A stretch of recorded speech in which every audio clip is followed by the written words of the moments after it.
Olá, mais uma aula de petrografia com o professor Paulino Batista para a turma de mineração do CETEC Cursos Técnicos. Bom, senhores e senhoras, hoje nós vamos para a terceira e última parte desse conteúdo classificação das rochas ígneas, que nós começamos há duas aulas anteriores. A nossa última aula, o professor falou, dentre outras coisas, sobre índice de cor, análise modal, homogeneidade granulométrica. Hoje nós vamos falar sobre mais um critério de classificação de rochas ígneas. Mas antes de eu falar desse critério, eu queria propor mais uma atividade em sala. Essa será a nossa atividade número 8 e ela vai ser feita no mesmo molde das últimas atividades. Vocês escolhem qual o melhor momento para realizá-la. Se agora, quando o professor terminar de explicar, faz uma pausa e vocês resolvem, ou se ao final da aula vocês retornam aqui, pausam nesse ponto, copiam as questões no caderno e respondem. Fica a critério de vocês. Eu prefiro quando vocês fazem antes da aula, que vocês pesquisam na internet, vão dando uma olhada, a mente já vai abrindo, entre aspas, para o conteúdo que nós vamos discutir na aula de hoje. Mas eu repito, isso fica a critério dos meus alunos. Lembrando que essas atividades, elas contam como uma das partes das nossas avaliações que são feitas em sala de aula. Quando nós retornarmos para o modelo presencial, a gente vê como a gente vai ajustando essas questões. Mas de qualquer forma, elas vão ser refeitas, tá? Fica a critério de vocês. Bom, como ela vai ser feita em casa, ela vai ser feita individualmente. E hoje é bem simples. Eu quero apenas que vocês conceituem CIPW, IUGs e parâmetros geoquímicos. Presta atenção, são 3 conceitos para o professor Paulino. Letra A, CIPW, letra B, IUGS e letra C, parâmetros geoquímicos. O professor Paulino quer saber o que são esses elementos e não o que eles significam, ok? Não é para colocar o significado das siglas, não, para dizer o que são essas teorias, ou esses organismos, ou essas instituições, ou esses critérios. Vamos descobrir o que são eles. Isso é uma forma da gente dinamizar a nossa aula, para que o nosso cérebro comece a funcionar de uma forma mais ampla. Eu chamo isso de destravando neurônios na sala de aula. Bom, agora, como eu falei anteriormente, fica a critério de vocês. Vocês aqui escolhem se fazem agora ou no final da aula. Para quem vai fazer agora, boa sorte, vai pausar a aula. Para quem vai fazer no final da aula, nós vamos dando continuidade à nossa aula daqui. Continuando a nossa aula, após a realização da atividade, nós vamos falar hoje sobre a classificação quantitativa pela nomenclatura. Lembrando que essa é a última classificação das rochas ígneas. Essa proposta ela é subdividida em 2 grupos principais.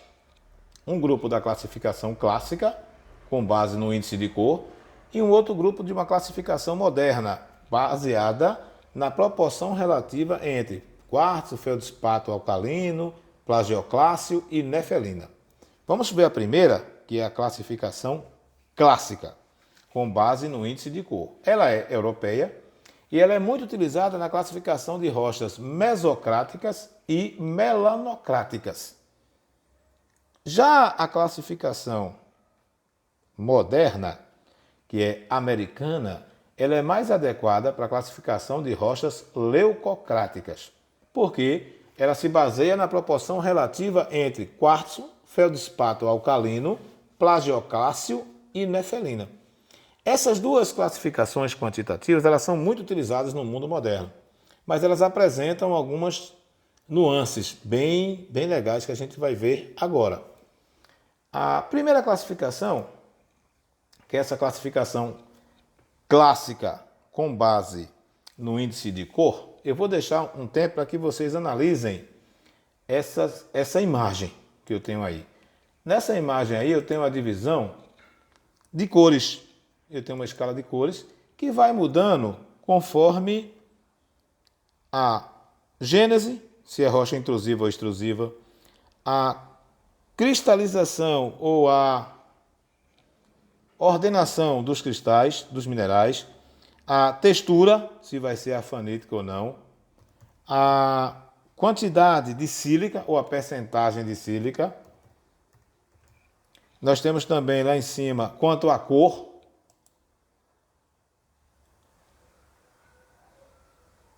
Se a cor vai ser escura, mais clara, né? É bom lembrar que essas nomenclaturas aí, leucocrática, mesocrática, por exemplo, mesocrática, o que é uma rocha mesocrática? É uma rocha escura, rocha de cor escura. E a leucocrática? O que seria essa rocha leucocrática? É uma rocha mais clara, com a presença de minerais mais claros, tipo granito é leucocrático, né? Quanto mais claro, mais leucocrático. Quanto mais escuro, mais mesocrático. Mas nós temos alocrático também. O que seria essa alocrático, professor?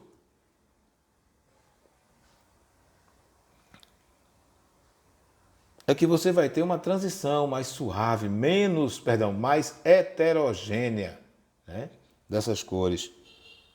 Lembrando, hein, que nós vamos sair de cores mais claras para cores mais escuras. Nós vamos sair quanto à acidez de rochas ácidas até rochas ultrabásicas. Nós vamos ter texturas diferentes, desenvolvimento de cristais diferentes, composição mineralógica também diferenciada. Tanto que a gente tem aí dentro desse gráfico vários tipos de rocha. Tá? E ele vai dizendo onde ela é rica de cálcio, onde ela é rica de sódio. Então, essa classificação ela é bem ampla, baseado, de novo, no índice de cor. Tá? Vamos aprender um pouquinho mais sobre essa classificação? Alguns pontos a serem importantes. Bom, o índice de cor representa semi-quantitativamente o teor de óxido de ferro e dióxido de magnésio. Lógico, presente em rochas ígneas. Esse percentual de óxido de ferro e óxido de magnésio, ele também interfere na produção do resfriamento.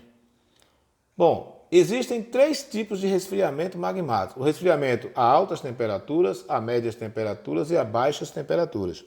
Cada um tipo ou cada um grau de temperatura vai solidificar mais rapidamente um tipo de mineral. Por exemplo, quanto maior a temperatura, os minerais acessórios cristalizam-se primeiro. Quanto maior a temperatura, quem primeiro se cristaliza são os minerais acessórios, como a apatita. Temperaturas medianas, quem vai se solidificar são os minerais, se cristalizar, são os minerais márficos, como a olivina. E a baixas temperaturas, quem vai se cristalizar são os minerais félsicos.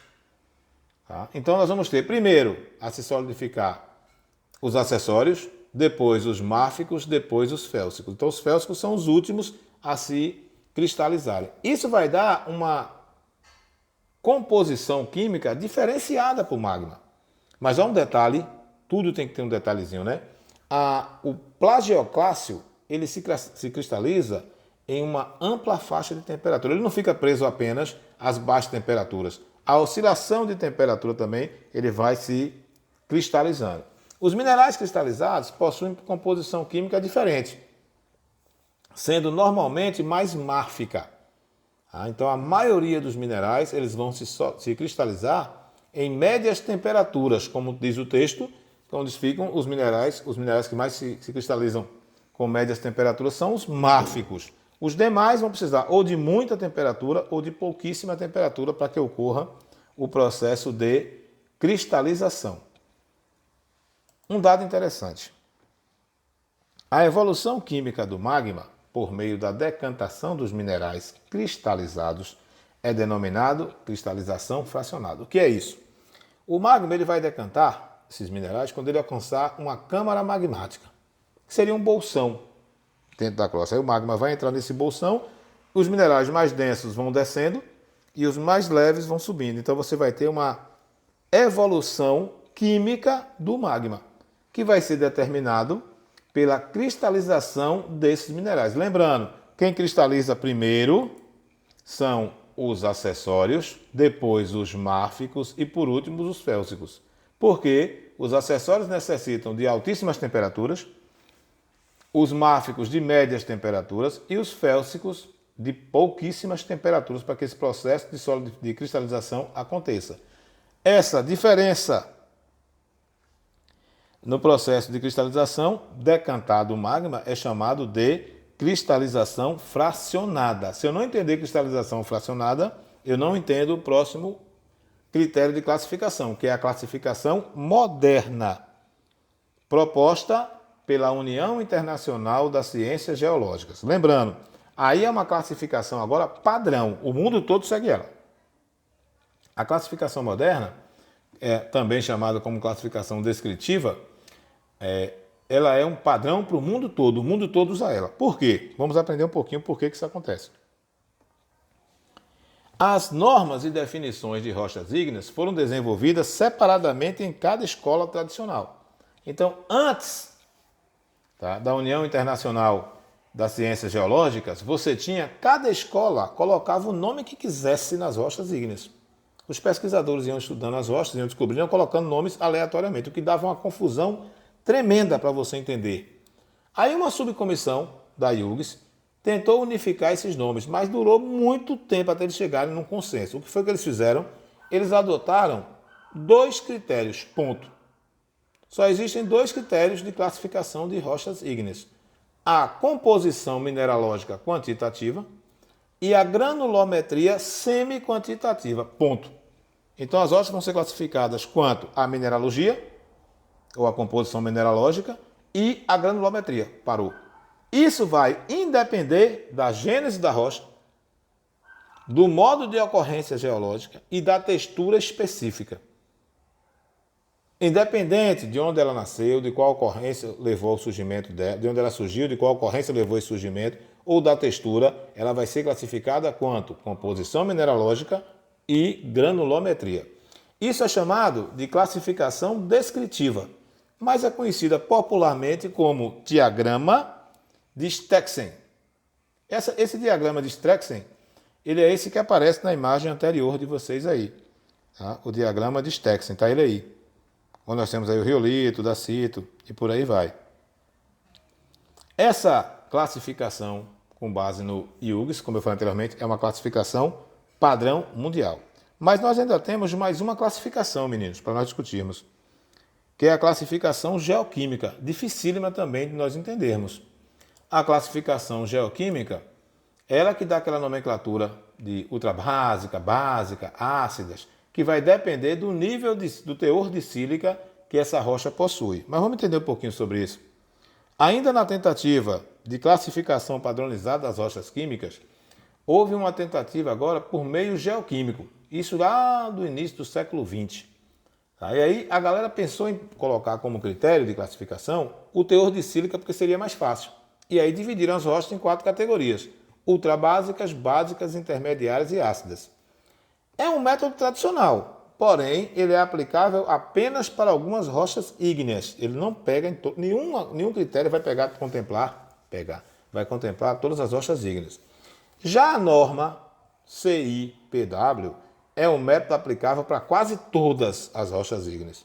E por isso, ele vem sendo muito utilizado no mundo até hoje. Ele é diferente da classificação moderna, mas ele tem uma leitura mais agradável aos dias de hoje, tá? Lembrando que é uma norma, e essa norma ela é fundamentada num método, que nós vamos discutir neste instante. Que método é esse que esses caras criaram, para essa classificação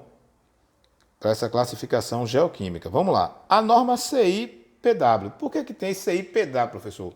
São as iniciais dos seus pensadores: Cross, Higgs, Poisson e Washington. Essa norma ela foi criada por volta de 1902, início do século XX. É um método que define um conjunto de minerais que eles chamam de minerais normativos. Por quê? Porque são eles que vão ditar as normas CIPW. A partir da composição química da rocha, é calculado o teor dos minerais normativos.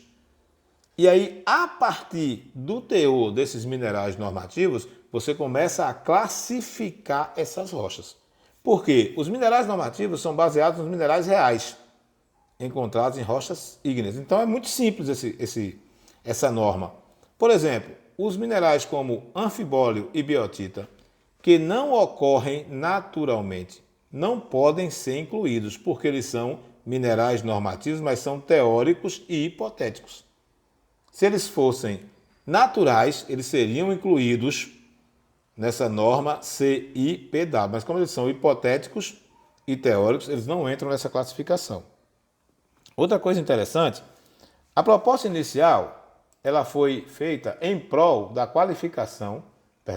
da classificação quantitativa de rochas ígneas, conforme o teor dos minerais normativos. Lembra, a gente vai classificar as rochas de acordo com o teor dos minerais normativos, aqueles que surgem naturalmente. O cálculo normativo corresponde a uma simulação de cristalização de rochas ígneas. Então, de novo, entra o processo de cristalização. A partir do tempo de cristalização, você vai normatizando esses minerais. Hoje em dia, a norma CIPW não está sendo utilizada para a classificação de rochas ígneas. A gente usa mais, como eu falei anteriormente, a granulometria e a composição mineralógica. Mas ela serve para a obtenção de parâmetros geoquímicos. Já é uma outra leitura. Como você não usa a norma para classificar as rochas, você usa para a obtenção de parâmetros geoquímicos. Como eu falei no início, essa é a nossa terceira parte da classificação das rochas ígneas e por isso ela é reduzida o seu tempo, tá? Porque só faltava esse critério de classificação. Eu espero que vocês tenham gostado da nossa aula. Fiquem com Deus e até o nosso próximo encontro.